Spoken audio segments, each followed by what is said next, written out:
What's the truth about Tupac? Well, let me just say this. So the truthabouttupac.com is short for TAT-2 dreams. So it's TAT, Truth About Tupac, to organically organize developing revolutionary economic and media systems. So it's the idea of where revolution meets technology and evolution in the sense of media being a vehicle for education, disseminating content, mobilizing people. So the two truths that we explore is one, what's the truth of what happened? Everybody wants to know, is he alive? Is it gang revenge? Is the feds involved? Is it conspiracy? And true, what's the truth of his true message and sharing that? With that being said, to me, knowing the truth about Tupac is like knowing the truth about 9/11. It's still got the missing 28 pages of the Truth Commission. There's still all these unknowns, and there's misinformation all over the place. So until certain public facts have been completely disputed or confirmed, there's not going to be a real consensus. And so I'm really maintain my objectivity and nonpartialness until at which point I can prove or verify Could you imagine if you solved it? How badass would that be? I mean, it's been a part of my, it's a part of the vision to either solve it or to be a part of the solidarity collective of people that solve it. All right, well, then bring it to the Young Turks. We'll run it as an exclusive for you. I would love to come to the Young Turks on behalf of Truth About Tupac movement. And definitely we could do an exclusive. We could break down.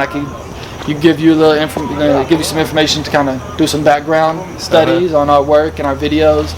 I mean, everybody from Kathy Scott, she was the first investigative reporter on the scene that wrote the first book, The Murder of Tupac Shakur, to Greg Kading, he was the lead homicide investigation for the Biggie Smalls murder, who was with the LAPD, left the LAPD, wrote his book, Murder Rap. John Podash wrote the FBI War on Tupac and Black Leaders. There's a whole federal conspiracy, COINTELPRO, Malcolm Martin, Panthers meets Pac. And then Big Frank Alexander, Rest in Paradise, was my brother who recently passed, who put out the Tupac assassination DVDs and documentaries. So I've been on the ground with everybody pretty much that's relevant in the investigation, a few I didn't even name, but and then we can even explore it from the urban legend folklore side of why people.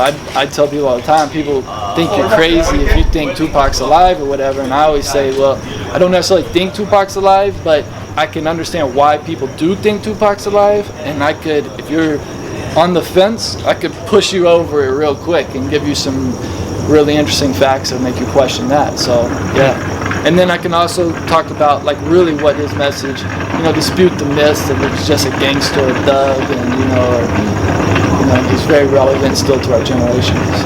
Makes sense. All right, sounds cool. Good. So we got the two of the founders of the company happen to be Jewish, me and Dave and Ben, and they're against the occupation, and obviously they're not anti-Semitic. Right. We've got a ton of people who work at the Young Turks who are Jewish. Almost all of them are against the occupation. Wow. And so that's just a ridiculous, comical point. Real talk. Truthaboutpalestine.com, y'all. You got to learn the facts and not just believe in one side presented to you from the media.